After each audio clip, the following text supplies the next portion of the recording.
Thank you so much for being with us this evening. As you heard from the reaction, I mean, it really is a treat. I mean, it must be lovely for you watching it when I know you finished this a little while ago, but you're in an edit room and you're making something you're hoping that people are going to laugh at, but it must be reassuring when you watch it with a public audience and they're responding. Oh, God. Yeah, because it's really long days when we're filming. A lot of the time, you know, people say to me, oh, it must be so much fun doing Cunk. But you look out at the crew and they're like this. And, so it's nice to hear people laughing. Was there I suppose I should say the crew were honoured to be here. Had a wonderful time, thank you very much. Was there anything that you were surprised either didn't get a laugh or did get a laugh? I'm just always grateful that people don't physically rise up and attack us out of disappointment or dismay. I don't know. I think it's sort of. I enjoyed the reaction to Pump Up the Jam. Well, thank fuck, because that's in. I think it's fair to say that's in every episode. Yeah.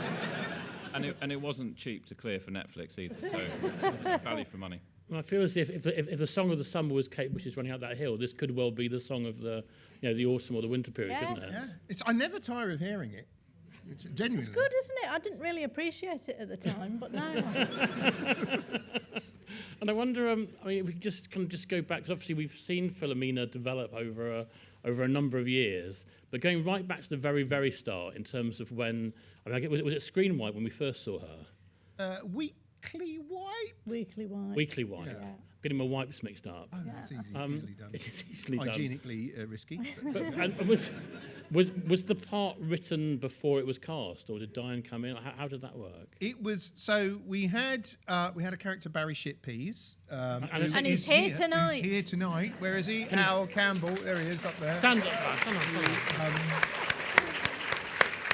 Al, who is a director and was directing Weekly White by the time got roped into being Barry Shitpeas. And we used to occasionally we'd get criticised. People would say, oh, you're mocking the working class man.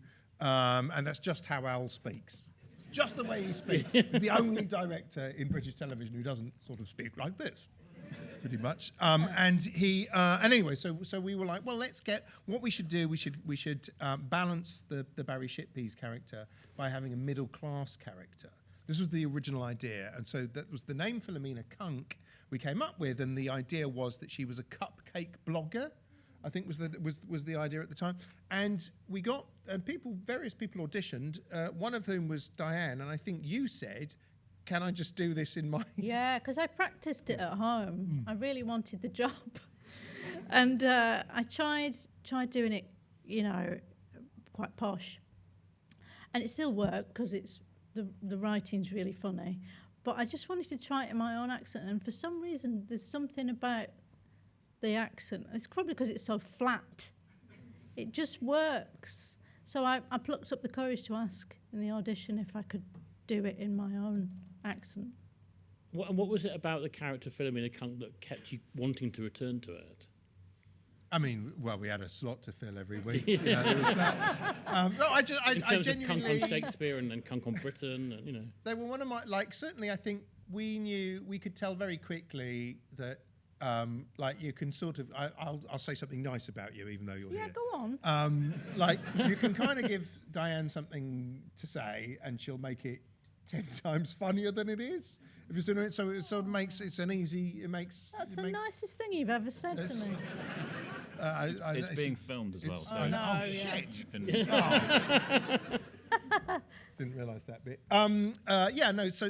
So it was obvious. It was just obvious we wanted to sort of expand the cunkiness in the But it show. was nice that it was expanded really slowly, like it started with like 30 seconds, because everyone told me, oh, you know, if you come with a new character on a wipe show, they'll hate you. You'll get abused. That was what I was told, because they only want to see Charlie, and big fans don't like the format being tinkered with at all. Is that right? Well, not that I'd be aware of that. I mean, no one was going to tell me that. No, true, but it'd be weird to tell me then, that. Yeah. It would, but no, I think certainly people like.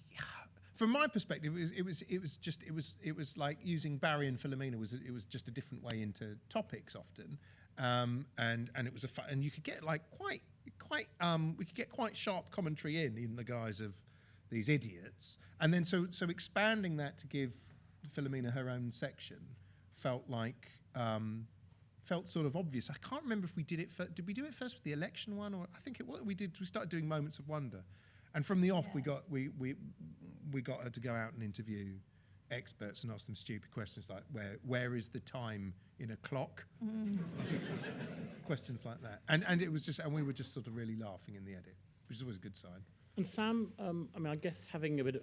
I guess being a co-production with Netflix means obviously the show's going to have more of a sort of global reach. And rather than just being Cunk on Britain, this time it's Cunk on Earth. Did that mean then the budgets went up accordingly? Because I mean, the production values are pretty impressive, especially when you see it on a big screen like here, and you see how beautiful it looks as well. It was nice on the screen, wasn't it? It's nice to see that. Yeah. Putting you on the end of that cliff just seems like it was worth it. That cliff. Yeah. That cliff. It doesn't actually look that high up on here, does it? But honestly, I nearly died. Because the only thing that was holding me onto that cliff was like a little, there was a little rock, wasn't there? You went up there first to make sure that it was... I was up there for about an hour and a half, I think, before we let you go on it. Yeah. And I didn't fall to my death, so we thought it's probably okay. It was awful. Yeah. And we had two Sardinian drone operators who were arguing about who got to fly and who got to film. That's right. And that made that whole process even more nail-bitingly exciting for everyone. Yeah. But it does look good. In answer to your question, yes, but there's a lot more rights to be cleared for all of the archive you see there and the music that we hear. Technotronic. I mean, you know, we bought them and a couple of new houses, I expect, probably. Really? No. And well, also because we were meant to shoot this originally, we were going to shoot this in 2020. It was scheduled to be shot in 2020. May 2020 was when we were going to start filming. Something happened at that time, didn't it? Yeah, that sort of clamped down on foreign travel. I mean, I do remember an early production meeting which was like, maybe we can't go to northern Italy. And then about a week later, it's I don't think we can go to the end of the fucking road. That was one of the reasons we did an antiviral wipe special instead. We were sort of sitting there poised to do something. So I think also we probably had to spend probably about £1 million on swabs as well, like COVID swabs probably. Yep. I think all of that's where all the money goes. PPE. But presumably some of this was still being filmed abroad during kind of quite strict conditions. I think so. Well, so originally we were going to be filming in America. We were going to go to Mexico. That whole Tulum sketch was written as an excuse to go to Tulum, I think. It genuinely was. We were going to go to Egypt. We were going to go to Greece. And I'm sure I'm missing 2 other countries. In the end, we went to Wales, and we went to Italy, which is where most of the history happened. So Rome and Florence, and then Sardinia, which doubled as literally 6 other countries. So when you saw the Greek flag on the beach, you thought, they stuck a Greek flag on a beach in Cornwall. No, that was a beach in Sardinia. And when I remember when I first started watching the earlier Cunk seasons, I was really unsure as to whether there was a kind of brass eye thing going on with the experts, as to whether they were being kind of, there's a hoax going on. But now I'm less sure, and I wonder if you can just kind of clear up what is the deal with the experts. They know that it's. I mean, they know that it's that it's a comedy show, and they know that. I mean, you. Yeah, I mean, the cat's out of the bag, isn't it? By now, but I mean, they don't know what I'm going to say. So it's an honest response from them. And they're kind of playing along with it. I think, aren't they? They're basically told to pretty much to treat you like a child, basically, and so to go earnestly along. And they work best, actually. The experts work best when they are very earnest. And some of them haven't seen it, have they? You know, no, the really no. sort of poncy ones that. The ones who've got better things to do. They don't have television sets even. They're that, intellectual. Who was your favourite of the ones today? Oh, Irving Finkel. Yeah. Oh, yeah. With the beard. He's the big beard. With the big white beard. He was amazing. I rushed out and bought his book after we interviewed him. Yeah. And I understood maybe a third of it, but it was absolutely brilliant. Recommended. Also, Headley, Professor, is that his name? Douglas Headley. Douglas Headley was great as well, the guy with the really deep voice. He was great. They were all really good. And how much footage would you shoot with them to get the kind of nuggets that we end up with on screen? I mean, is it quite a long session you have with them? How long was it? It is quite a lot. There's quite a lot, because it's a mixture of like pre-prepared questions and then sort of off the cuff stuff you're going to do, isn't it? Basically, Yeah. because you can't. You don't know what they're going to say, Yeah. or what direction they're going to go in. Or what Diane's going to say. Yeah, so Probably 45 minutes to an hour per interviewee, and then that gets sliced down to what you saw in the edit. And I guess the other thing about it is, because it is an organic conversation, you can prepare for it to an extent in terms of scripting, but it has to then actually be about your improvisational skills, isn't it? I always like to try and predict how they're going to answer, and then have an answer prepared for my answer. But that rarely happens. Haven't But you if it learned does- by now then? No. Jesus Christ. Yeah, it's my favourite bit though. But I always think that it must be really difficult when you know it's going well and something really funny is happening, for you to kind of keep that straight face that you keep. But I mean, obviously we don't see any outtakes, but are there outtakes generally, or do you Yeah, I think keep there've it been pretty? a few, haven't there? Oh no, you definitely. Where I've been uncontrollable. You corpse. Yeah. Yeah. Yeah, that does happen. But you're remarkably unemotional Yes. as a human. Famously. So I mean, there's that. Famously, yeah.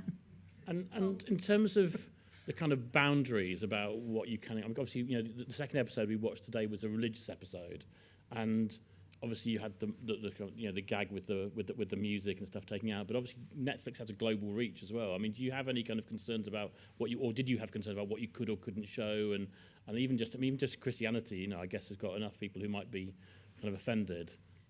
We did consult with people, actually. We did consult with a couple of religious experts. I think generally it's sort of generally good-natured stuff we're doing there. I mean, who knows? It could get horrifically mistranslated.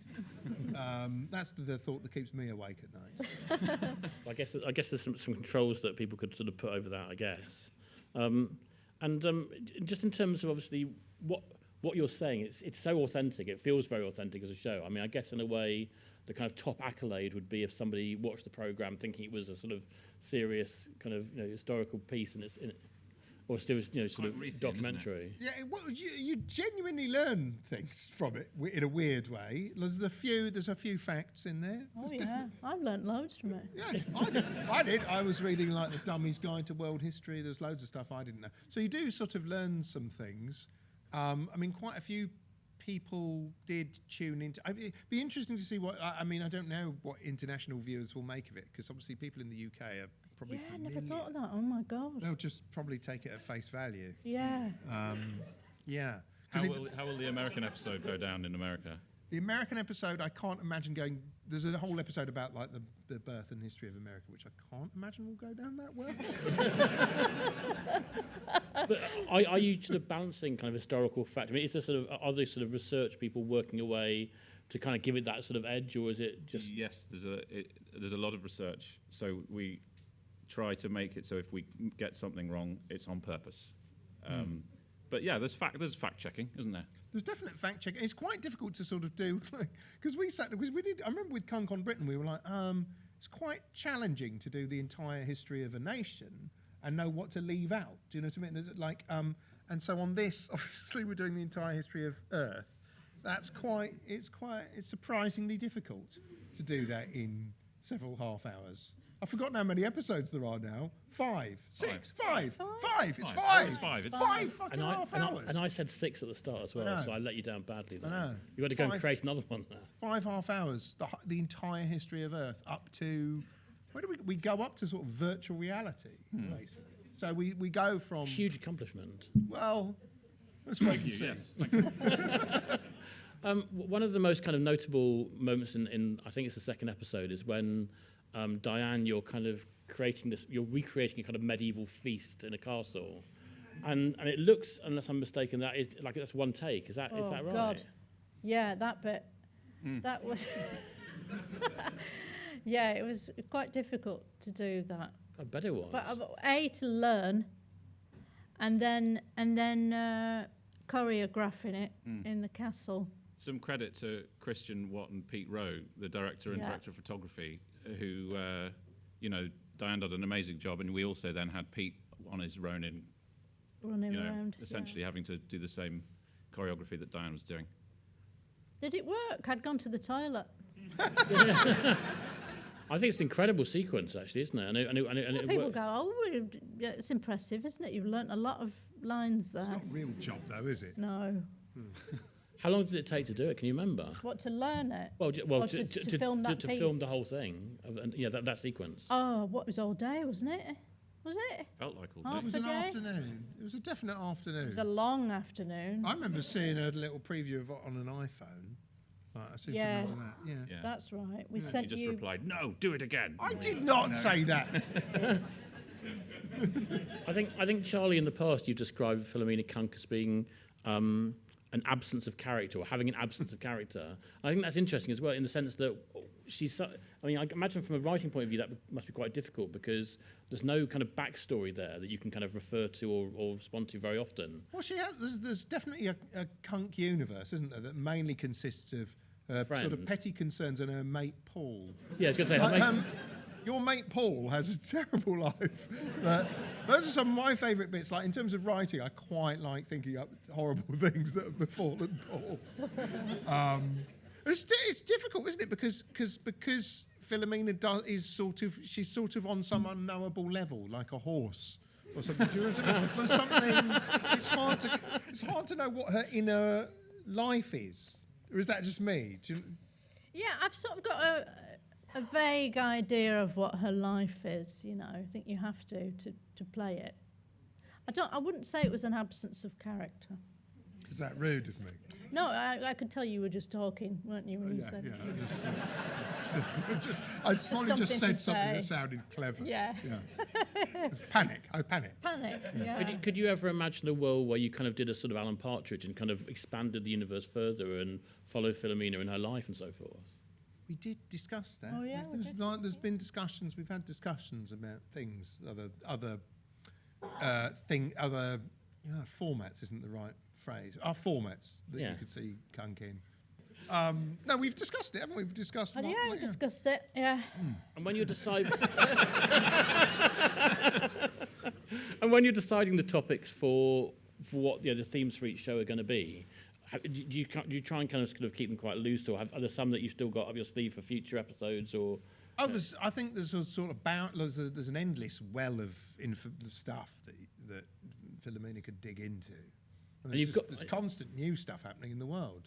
You've got a little group who kind of work on the scripts. How does that work in practice, in terms of, are they together in sort of the writer's room, inverted commas, or are you all working on different bits? How does that happen? We've got some of the other writers. We've got some of the writers here. There's like Joel is here, Ellie is here. Ben's there's here. I Ben's live here. with Ben.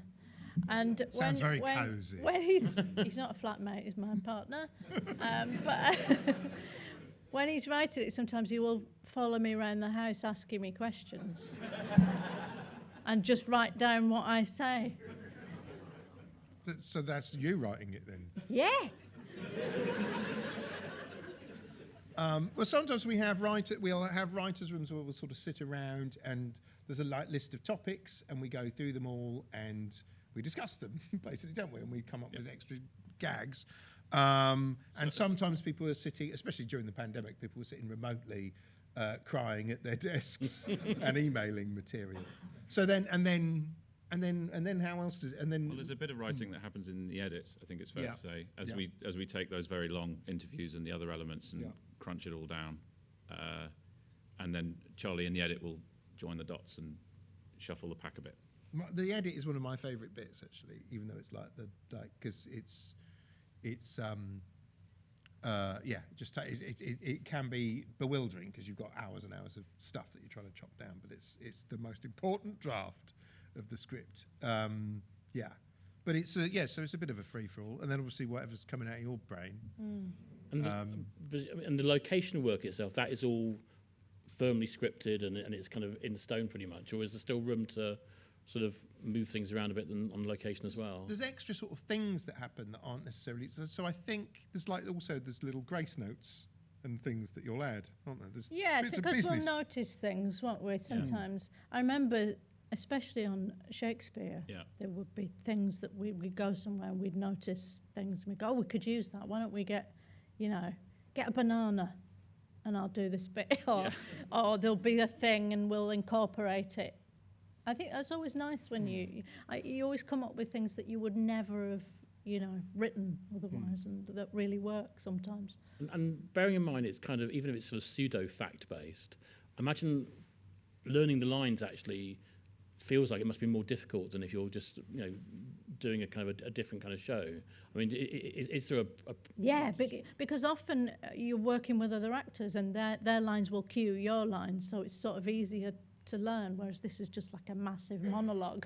Have you got somebody there with like big cue cards and stuff kind of helping That you out? has been known, yes. Yeah. Once or Because twice. often you would be up a mountain and you're saying the second half of a sentence in isolation, which must be your job's fucking mental. Yeah, very hard.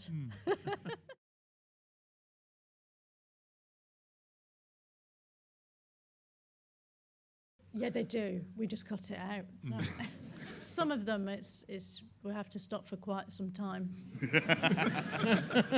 Who's the one of my favourite ones? I can't remember his name. He's the military one who looks a bit like Stuart Lee. Oh yes. Who's in this series? He's as in well, this and series. He's brilliant. He was in Cunk on Britain, and he never breaks. Well, I've seen him laugh. Occasionally, but Oh. how he manages to not break, I don't know. Yeah.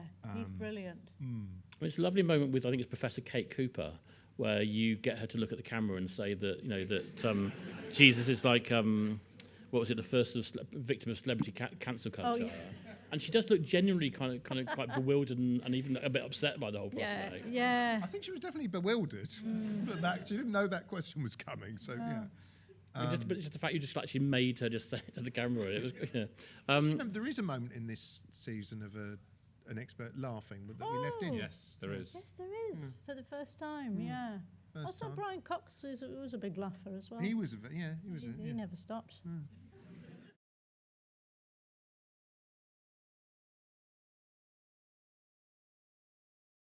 Sorry, cover Al. your ears out.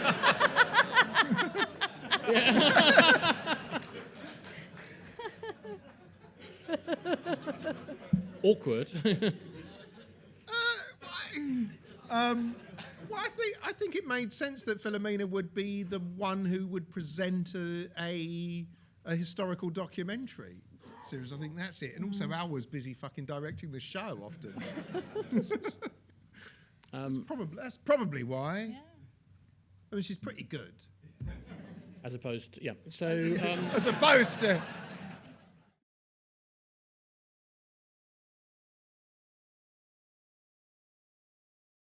I mean, I am quite a lot like Cunk. Has to be said. Does it? Ben knows. Yeah. How much like Philomena would you say I am? Careful how you answer this, Ben. 50%. 50% Cunk. But I sort of think she's the real me. You know. I think now we understand why you were so offended by the phrase absence of character. In that case. Yeah.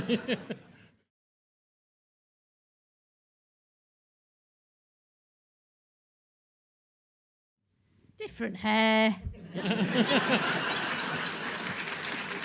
Different jacket. Put a different jacket on. A little different walk. You know. Things like that. It's not easy, really.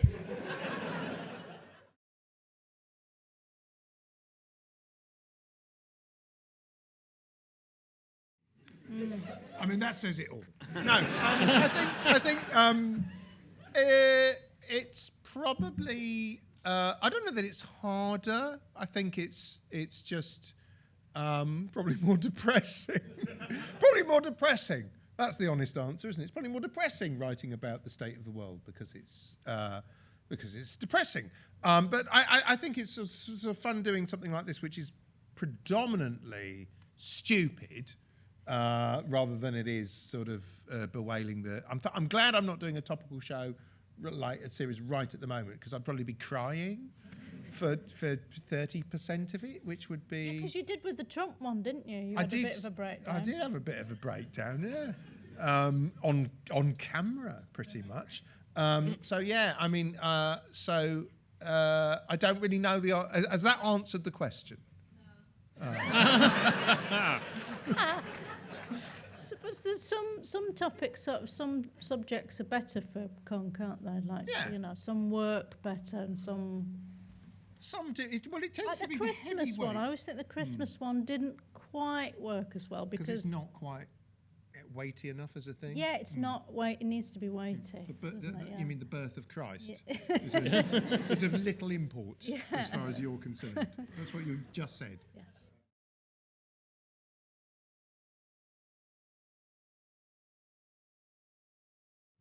God, it's hard to remember them, isn't it? I mean, that like I'd forgotten all of this, the 2 episodes. It's weird how you forget everything. It's not exactly a one-liner, but I really enjoyed watching back you asking, did Aristotle say dance like no one was watching? Yeah.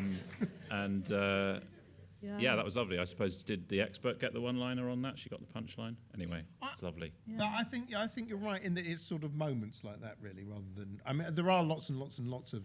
There's loads of lines that I forget about, and sometimes if I go back and watch the old ones, I'll chuckle. Oh, the holiday bit as well. That was great, wasn't it? The Pity we didn't really get to go to Tulum, though. Yes, Sardinia. it is. Yeah. Yeah, you went to Sardinia. What are you complaining about? So were you not travelling to these locations with them? I didn't go So anywhere. you were stuck in London. I was in London. We invite him, he doesn't want to. He never Yeah. turns up. I never turn up. And why do you think that is, Diane? What? And why do you think that is, Diane? Laziness. Yeah. It's no reflection and on the absence of pandemic. character or anything. It wasn't the absence of character or anything. It No. worried. God, you keep bringing that up. You keep going at that one. Yeah, it's a fucking gaping absence of character. Okay, thank you. Charisma vacuum here. That's what it is.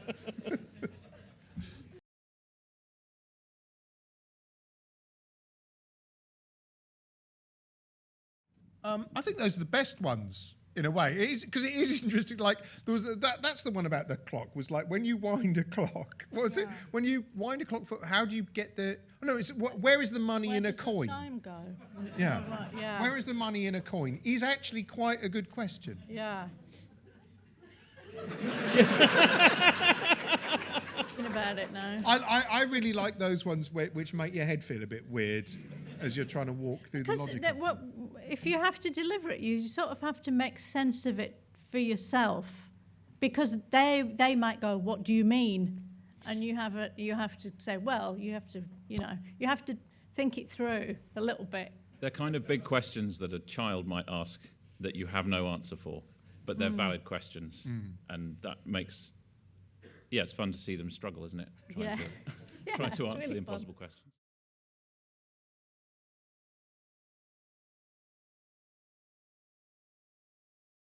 What would we like to do next? Well, I mean, we've done the Earth. What else is there? Done the entire history of human civilization. Universe. Do it again backwards. Yes, we did a universe next. The apocalypse. The universe wouldn't be a bad one. Oh yeah. Quantum physics, etc. All of that would be probably quite good. I don't know. I think there's also probably a completely different Cunky format that could be explored. Or Cunk on politics. Well, we did. You were in an election one, didn't you? We did a bit of politics, You did, didn't we? you did democracy. During the election. During the election, you did the swingometer business, all of that. So yeah, we could do that. We cover communism in episode We do 4. quite a lot. We do a lot of geopolitics in episode 4. 5 or 5? 4 or 5? 4 or 5. We do the Cuban Missile Crisis. I mean, Yeah. it gets quite depressing. Some actually. great jokes about Hiroshima coming up. I think obviously you've got 3 more episodes still to watch, so plenty to come. But basically, I think the show is starting on the 19th of September, so it's Oh, really is it? soon. No one's told Yeah, me. well, yes. 19th they've of just told you September. now. The 19th. 19th of September. So Did you not know that? No one tells me anything. 19th of September. I believe, unless I'm wrong, that they all go up on the iPlayer in a great big clod. I'm One getting a wet thumbs up slap. over there. Is that right? In So you one can watch them in one bingeable You kind can of afternoon. binge it to death. Yeah, you can do all of that in one go. Well, I'll watch one a week like Or- it's the old days. well, I have to Don't say, watch them at all. Like Yeah. you don't like it. well, congratulations on the great show. Thank you for letting us show it here, and good luck for whatever comes next. A big thank you to Sam and to Charlie and to Diane. Thank you very much indeed. Thank you.